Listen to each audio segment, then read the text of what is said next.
दोस्तों, आप सभी का स्वागत है। मैं डॉक्टर दिनेश कुमार पांडे। दोस्तों, आज सीडीपी जो आपके UP TET, super TET, RET या जूनियर भर्ती परीक्षा में आए क्वेश्चन, जिसमें आज के खंड में हम लोग फ्रायड के मनोविश्लेषणात्मक सिद्धांत पर आधारित प्रश्न को लेकर चलेंगे और उन प्रश्नों का व्याख्यात्मक उत्तर यहाँ पर आपको मिलेगा। तो अब ये आपका क्वेश्चन सीरीज आपकी स्टार्ट हो रही है और प्रतिदिन आपको सीडीपी की प्लस हिंदी और साथ में आपको मैथ्स, तो इन तीनों से संबंधित पहले फोकस हम सीडीपी को लेकर करेंगे। जब कई सीरीज हमारी हो जाएंगी तो फिर हिंदी और मैथ्स को भी हम टैकल करेंगे, उसको भी लेकर हम लोग आगे बढ़ेंगे। तो चलते हैं सीधे प्रश्नों की तरफ। तो आज का पहला प्रश्न है कि किसने मानसिक क्रियाओं के चेतन और अचेतन पक्षों की तुलना पानी पर तैरते बर्फ से किया है? आलपोर्ट, हेनरी मुरे, सिगमंड फ्रायड या जुंग महोदय ने? तो मानसिक क्रियाओं के चेतन और अचेतन पक्षों की तुलना तैरते हुए पानी, बर्फ का जो पानी के ऊपर उन्होंने किया, वह सही विकल्प हम लोग जाएंगे सिगमंड फ्रायड की ओर। तो सिगमंड फ्रायड ने अपना मनोविश्लेषणात्मक सिद्धांत दिया और इस मनोविश्लेषणात्मक सिद्धांत में इन्हें दो प्रत्ययों पर विशेष जोर दिया। एक अचेतनता की बात की और दूसरा इदम, अहम और परा अहम। तो इन दोनों प्रत्ययों में और इनका सिद्धांत अचेतनता पर आधारित था या उस पर उन्होंने प्रमुख जोर दिया। और फ्रायड महोदय का कहना यह था कि जो अचेतन यानी मनोविश्लेषणात्मक सिद्धांत में उन्होंने अचेतन को, यानी जो अनकॉन्शियस माइंड का पोर्शन होता है, अचेतनता को उन्होंने ये बताया कि व्यक्तित्व की दृष्टि से अत्यधिक महत्वपूर्ण होता है। अचेतनता को उन्होंने व्यक्तित्व की दृष्टि से महत्वपूर्ण बताया और यह भी बताया कि यह अचेतनता जो है वह चेतन को नियंत्रित करता है। अचेतनता क्या करता है? वह चेतन को नियंत्रित करता है। तो यहां पर सिगमंड फ्रायड। वहीं जब हम आलपोर्ट और हेनरी मुरे और जुंग की बात करते हैं तो इन लोगों ने भी अपना सिद्धांत दिया हुआ है, व्यक्तित्व पर ही दिया हुआ है। दूसरे प्रश्न पर आते हैं कि डाट डाट अनजानी किंतु शक्तिशाली व जीवंत शक्तियों का संचय होता है जो व्यक्ति के व्यवहार को नियंत्रित करता है। तो फ्रायड के अनुसार ये किसकी बात करता है? यह अचेतन की बात करता है। अचेतन वास्तव में देखा जाए तो यह एक अनजानी, लेकिन उसके साथ साथ यह क्या है? किंतु यह शक्तिशाली व जीवंत शक्तियों का समूह है। शक्तिशाली व जीवंत शक्ति का समूह है और यह व्यक्ति के व्यवहार को क्या करता है? यह व्यक्ति के व्यवहार पर नियंत्रण रखता है। अभी पहले प्रश्न में भी हम लोगों ने चर्चा किया कि अचेतन व्यक्ति के चेतन व्यवहार को नियंत्रित करता है। और जब हम अचेतन की बात करते हैं तो यहां जो भी अर्धचेतन, चेतन और अचेतन, तीन की बात इन्होंने किया। सिगमंड फ्रायड ने तीन की बात की थी: चेतन, अर्धचेतन और अचेतन। तो यहां सिगमंड फ्रायड ने जो अपना तीनों पक्ष दिया हुआ है, तो अचेतन जो है वह आप देख ही रहे हैं, अनजानी किंतु शक्तिशाली और जीवन शक्तियों का समूह है। वहीं चेतन और अर्धचेतन के बीच क्या करता है? अर्धचेतन पुल का कार्य करता है, एक कड़ी का कार्य करता है। और चेतन जो है वह सामाजिक नियंत्रण यानी सामाजिक हमारे जितने भी प्रतिमान हैं, जितने भी मूल्य हैं, इन पर उसका नियंत्रण होता है। तो यहां पर आपका विकल्प अचेतन होगा। अगला क्वेश्चन है, बिना किसी बाधा या इंतजार के तत्काल आनंद, सुख व संतुष्टि प्राप्त करना चाहता है। तो यहां पर जब हम बात करते हैं इदम, अहम और परा अहम की, जब हम बात करते हैं तो इदम वास्तव में यह जो तत्काल आनंद और सुख की प्राप्ति करता है, उसके लिए विकल्प सही होगा इदम। क्यों? क्योंकि इदम को जन्मजात प्रकृति का माना है। इदम कैसा होता है? यह जन्मजात प्रकृति का होता है। और दूसरी चीज इसमें होता क्या है कि जो व्यक्ति की, इसमें निहित क्या होता है, व्यक्ति की जो मूल वासनाएं होती हैं और उसकी जो इच्छाएं या उसकी प्रवृत्तियां दमित होती हैं, मूल वासनाएं या उसकी इच्छाएं जिनकी पूर्ति वह नहीं कर पाता, अर्थात किसमें? पूर्ति के अभाव में, वह पूर्ति संभव नहीं होता, तो वह उसका क्या करता है? उसका दमन करता है। और यही दमित इच्छाएं किस में जाती हैं? यह दमित इच्छाएं जो हैं वह इदम की बात करती हैं। और यह तुरंत तत्काल सुख, आनंद या अपनी इच्छाओं की पूर्ति को चाहता है। वहीं जब हम अहम की बात करते हैं तो अहम क्या है?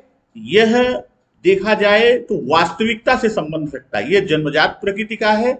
और अहम किससे है? यह वास्तविकता से संबंध रखता है। इसका संबंध किससे है? वास्तविक परिस्थितियों से है, वास्तविकता से संबंध को रखता है। और आंशिक रूप से चेतन और आंशिक रूप से अचेतन, यहां दोनों इसकी स्थिति अर्धचेतन की होती है। एक आंशिक चेतन की बात करता है और दूसरा आंशिक अचेतन, यानी यह इन दोनों के मध्य, चेतन और अचेतन के मध्य यह कार्य करता है।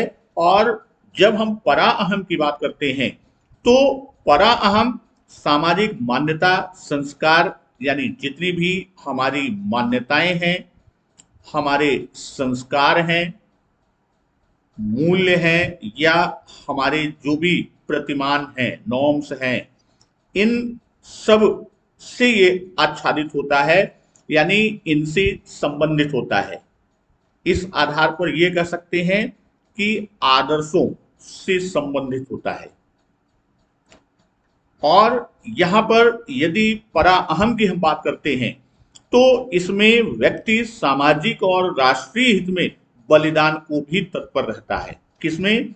परा अहम। एक प्रश्न ये भी कई बार आ चुका है कि व्यक्ति किस स्थिति में, यानी इदम, अहम और परा अहम में व्यक्ति सामाजिक या राष्ट्रीय हित में बलिदान को तत्पर होता है। सामाजिक या राष्ट्रीय हित में क्या करता है?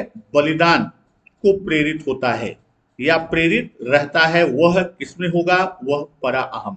लेकिन यहां प्रश्न जो पूछ रहा है, बिना किसी बाधा इंतजार के तत्काल सुख आनंद की संतुष्टि, वह इदम। तो हमारा इस प्रश्न का उत्तर जो है वह इदम होगा। पार्श्विक इच्छाओं का प्रतिनिधित्व करता है इदम, अहम, परा अहम या तीनों। तो यहां जब हम बात करते हैं इदम, अहम, तो इदम क्या है? दमित इच्छाओं की तत्काल पूर्ति का प्रयास करता है। इदम क्या करेगा? जो व्यक्ति की दमित इच्छाएं हैं, उन दमित इच्छाओं की क्या करता है? वह तत्काल पूर्ति चाहता है। और यह स्थिति कैसी होती है? यह स्थिति पशुवत स्थिति होती है। इसीलिए इदम को कहा गया कि इसमें यह पार्श्विक प्रवृत्ति का प्रतिनिधित्व करता है। इसमें किस प्रकार की प्रवृत्ति होती है? पार्श्विक प्रवृत्ति का वह प्रतिनिधित्व करता है। वहीं जब हम बात करते हैं अहम का, तो अहम जो है वह वास्तविक जगत का प्रतिनिधित्व करता है। अहम से वास्तविक जगत का संबंध होता है या वास्तविक जगत का प्रतिनिधित्व करता है। और परा अहम की जब हम बात करते हैं तो परा अहम वास्तव में देखा जाए तो यह सामाजिक नियंत्रण का प्रतिनिधित्व करता है। परा अहम किसका होता है प्रतिनिधित्व? सामाजिक नियंत्रण का प्रतिनिधित्व करता है। तो यहां प्रश्न आपका पूछा है पाशविक इच्छाओं का प्रतिनिधित्व, तो हमारा पहला विकल्प यानी ए जो है वो हमारा आंसर इदम होगा। अगले प्रश्न पर सामाजिक नियंत्रण का प्रतिनिधित्व, अभी इससे पूर्व के प्रश्न में हम लोगों ने काफी इस पर वृहद चर्चा किया था। तो सामाजिक नियंत्रण पर परा अहम यानी हमारा उत्तर क्या होगा? परा अहम। इदम क्या होता है? पाशविक प्रवृत्ति। अहम वास्तविक जगत का प्रतिनिधित्व करता है और परा अहम सामाजिक नियंत्रण का प्रतिनिधित्व करता है। नेक्स्ट क्वेश्चन, व्यक्तित्व के गत्यात्मक पक्ष में फ्रायड ने रखा है मूल प्रवृत्ति, चिंता या मनोरचना। ये तीनों में से अब विकल्प में आपको चुनना है पहला दूसरा, अर्थात मूल प्रवृत्ति चिंता, पहली तीसरी मूल प्रवृत्ति या मनोरचना, दूसरा तीसरा चिंता या मनोरचना, और पहला दूसरा तीसरा अर्थात मूल प्रवृत्ति चिंता और मनोरचना। तो जैसे हम लोग जानते हैं कि जब व्यक्तित्व की परिभाषा हम आप पढ़ते हैं तो व्यक्तित्व की परिभाषा में आपका कहा गया है कि मनोशारीरिक गुणों का गत्यात्मक संगठन। यहां पर चाहे वो मनोवैज्ञानिक या मानसिक हो, चाहे शारीरिक हो, इन दोनों गुणों का जब संगठन की बात हम करते हैं, उस संगठन का गुण कैसा होता है? उसका गुण होता है गत्यात्मक। और यह गत्यात्मकता उस व्यक्ति के व्यक्तित्व के लचीलेपन को प्रदर्शित करता है, व्यक्ति के व्यक्तित्व के लचीलेपन को या उसकी नम्यता को परिलक्षित करता है। और गत्यात्मकता के अंतर्गत सिगमंड फ्रायड महोदय ने जो अपने विचार दिए थे, उनके विचार में तीनों को सम्मिलित किया था, मूल प्रवृत्ति, चिंता और मनोरचना। अर्थात यहाँ तीसरा 1 2 3 तीनों जिसमें है, अर्थात अंतिम विकल्प ये हमारा उत्तर होगा। तो मूल प्रवृत्ति में उन्होंने सिगमंड फ्रायड महोदय ने मूल प्रवृत्ति के अंतर्गत 2 मूल प्रवृत्तियों की बात की थी, एक जीवन मूल प्रवृत्ति और दूसरा मृत्यु मूल प्रवृत्ति की बात की थी। और ये कहा था कि जो जीवन मूल प्रवृत्ति है, जीवन मूल प्रवृत्ति से क्या होता है? इससे जितने भी रचनात्मक कार्य होते हैं, रचनात्मक कार्य और सकारात्मक व्यवहार, यह जीवन मूल प्रवृत्ति से निर्धारित होता है, नियंत्रित। और मृत्यु मूल प्रवृत्ति से क्या होता है? समस्त विध्वंसक कार्य, विध्वंसात्मक कार्य और आक्रामक व्यवहार, ये मृत्यु मूल प्रवृत्ति परिलक्षित करता है। और यहीं पर जीवन मूल प्रवृत्ति से संबंधित एक खंड उन्होंने बताया था यौन मूल प्रवृत्ति, और ये बताया कि यही यौन मूल प्रवृत्ति से संबंधित जो यौन ऊर्जा बल यानी जो यौनिक ऊर्जा होती है, उसी यौनिक ऊर्जा को सिगमंड फ्रायड ने लिबिडो का नाम दिया था। और वहीं जब हम चिंता की बात करते हैं तो इदम, अहम और परा अहम के मध्य चिंता, जो अगला खंड की बात किया, चिंता, चिंता एंजाइटी, क्यों? ये इदम, अहम और परा अहम, इनके मध्य समायोजन को लेकर चिंता, इनके मध्य किसकी चिंता होती है? समायोजन के लिए चिंता की बात आती है। तो यहां पर 3 प्रकार की चिंता का उल्लेख किया। 3 प्रकार की चिंता कौन सी? पहला उन्होंने बताया वास्तविक चिंता। वास्तविक चिंता जितनी भी हमारी प्राकृतिक आपदाएं हैं वो वास्तविक चिंता में जाती हैं। दूसरा तंत्रिकागत चिंता की बात किया, और तीसरा नैतिक चिंता की बात किया।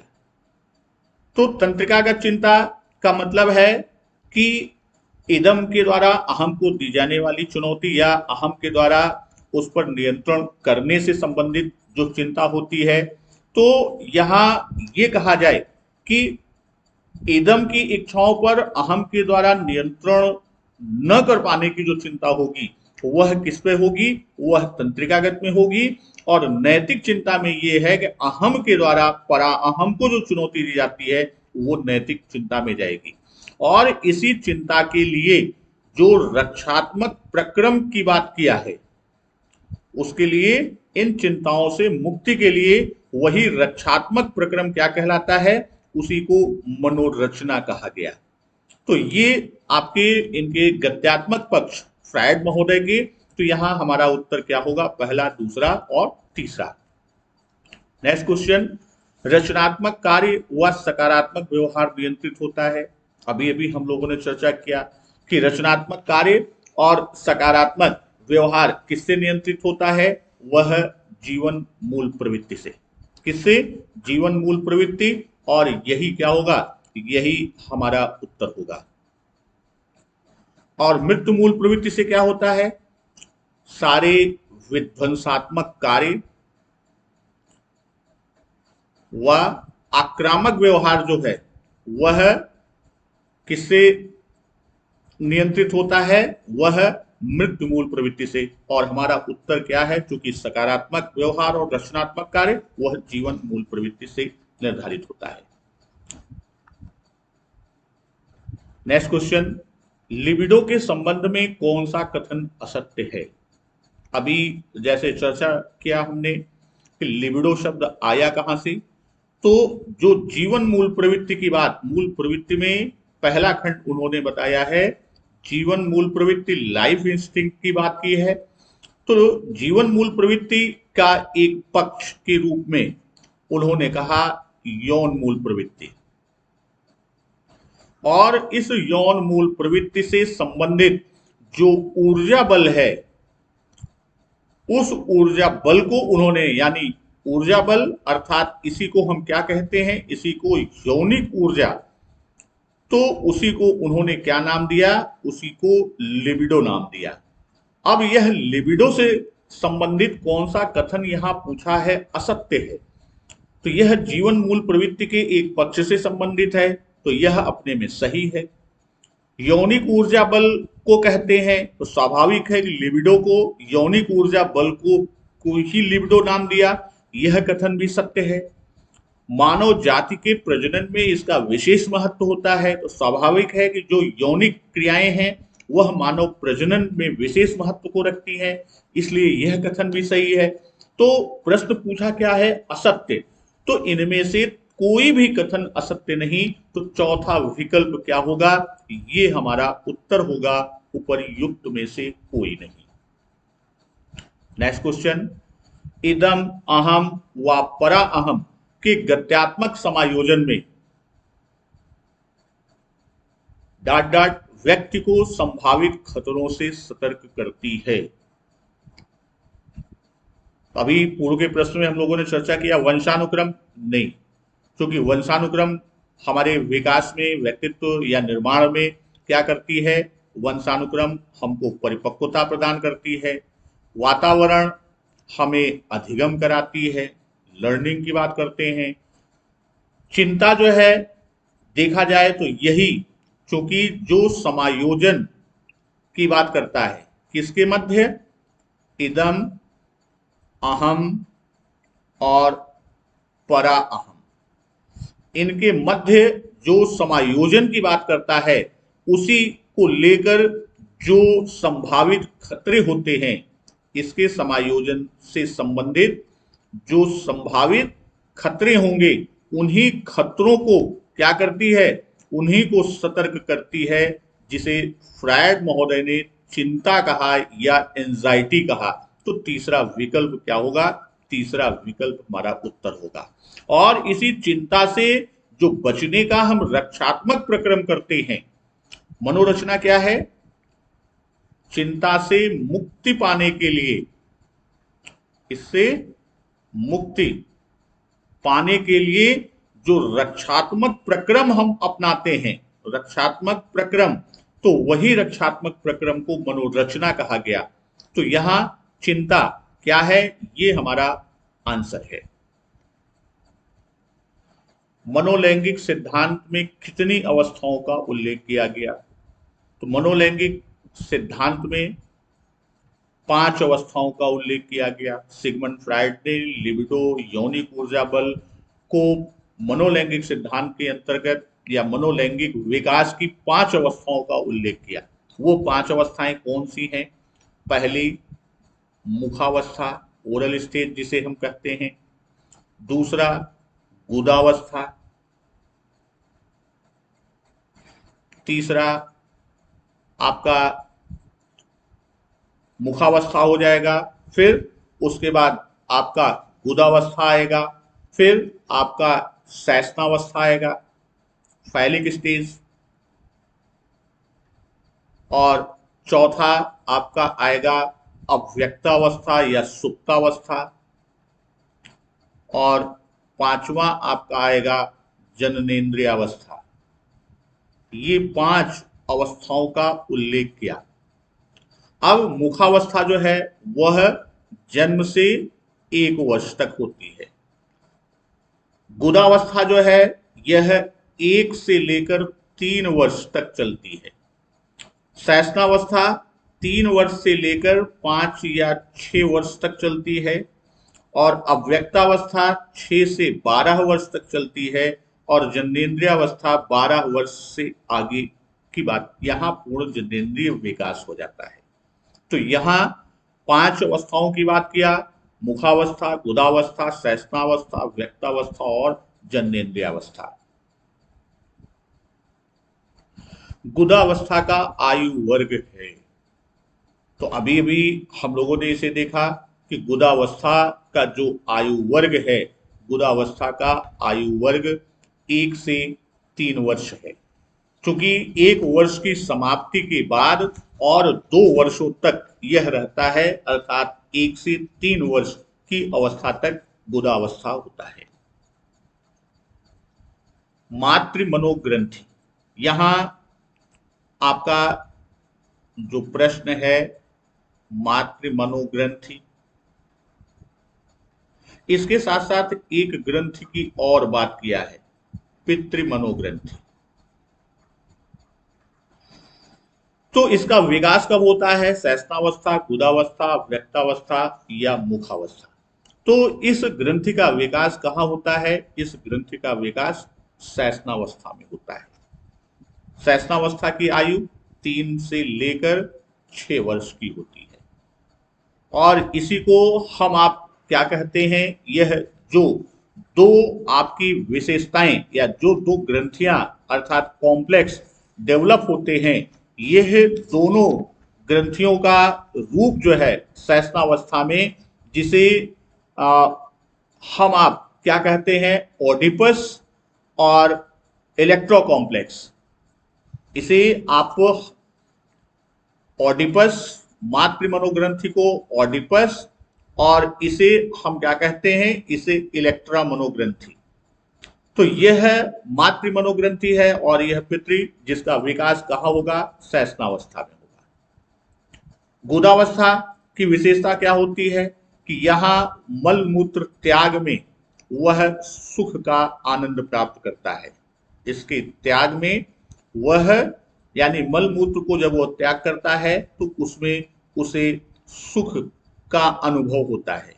वहीं अव्यक्तावस्था की जब हम बात करते हैं तो इसी को सुप्तावस्था भी कहते हैं। और यह गुदावस्था 1 से 3 वर्ष का था, और अव्यक्तावस्था 6 से 12 वर्ष। तो इसे सुप्तावस्था, और यह अवस्था बाल विकास के क्रम में देखें तो यह बाल्यावस्था की अवस्था है। इसमें व्यक्ति खेल कूद में ही क्या होता है, व्यस्त होता है, और उसका कोई भी लैंगिक क्षेत्र या कामुक क्षेत्र विकसित नहीं होता। इसमें किसी भी प्रकार का कामुकता का क्षेत्र विकसित नहीं होता। क्षेत्र विकसित नहीं होता। और मुखावस्था जो है यह जन्म से 1 वर्ष तक होता है और इसमें जो कामुकता का क्षेत्र होता है, इसका कामुकता क्षेत्र जो है मुखावस्था में कहाँ होता है? मुख होता है। किसी भी चीज को पकड़ के मुंह में डालना, रगड़ना, चूसना, काटना, यह उसे लैंगिक सुख की तरह यानी उसे एक कामुकता के उद्दीप्त रूप को परिलक्षित करता है। अगला क्वेश्चन, किस अवस्था में लैंगिक इच्छाओं का उदात्तीकरण होता है? तो जब हम देखते हैं, यह वास्तव में देखा जाए तो इसका विकल्प, तीसरा विकल्प अव्यक्तावस्था जो है यह इसका आंसर होगा। क्यों? जब हम अव्यक्तावस्था की बात करते हैं तो इस अवस्था में कोई भी नया कामुकता का क्षेत्र विकसित नहीं होता और लैंगिक इच्छाएं यहां पर क्या होती हैं? सुप्त होती हैं। यहां पर बालक की जो लैंगिक इच्छाएं हैं वह लैंगिक इच्छाएं सुप्त रहती हैं, इसीलिए इसे सुप्तावस्था भी कहा जाता है। इसी को सुप्तावस्था भी कहा जाता है। और इस अवस्था में लैंगिक इच्छाओं का उदात्तीकरण अर्थात सब्लिमेशन की बात हम करते हैं। उदात्तीकरण या इसी उदात्तीकरण को हम कह सकते हैं सब्लिमेशन। इसी अवस्था में जो 6 से 12 वर्ष की होती है और बालक बालिकाएं शिक्षा, गीत, संगीत, नृत्य, खेलकूद जैसी अलैंगिक क्रियाओं के द्वारा अपनी लैंगिक इच्छाओं की अभिव्यक्ति या पूर्ति करते हैं। नेक्स्ट क्वेश्चन है, मनोविज्ञान के इतिहास में फ्रायड की 2 प्रमुख विद्रोही कहा जाता है, एडलर, जुंग या मोरे। तो यहां पर मनोविज्ञान के इतिहास में फ्रायड के जो 2 प्रमुख विद्रोही कहे गए वह एडलर और जुंग हैं, अर्थात पहला और दूसरा जिसमें होगा तो यानी तीसरा विकल्प में पहला और दूसरा अर्थात एडलर और जुंग है, तो ये हमारा आंसर होगा। ये किस प्रकार की चिंता में व्यक्ति को भय रहता है कि आदर्शों व नैतिक नियमों के पालन में चूक हो जाने पर उसे शर्मसार होना पड़ सकता है। तो ये देखिए, जैसे हमने बताया वास्तविक चिंता, अभी पूर्व में हम चर्चा किए, वास्तविक चिंता किससे होती है? जितनी प्राकृतिक आपदा या विपदा की बात हम करते हैं, जो भी प्राकृतिक आपदा होती है। तंत्रिकागत चिंता के अंतर्गत हम लोगों ने बात किया था कि जो तंत्रिकागत चिंता होती है उसमें व्यक्ति इदम की इच्छा पर, जब तंत्रिकागत चिंता के क्रम में आप बात करते हैं तो क्या है कि इदम की इच्छाओं पर अहम द्वारा नियंत्रण न कर पाने की चिंता। इसमें क्या है? इदम की इच्छाओं पर अहम द्वारा नियंत्रण न कर पाने की चिंता।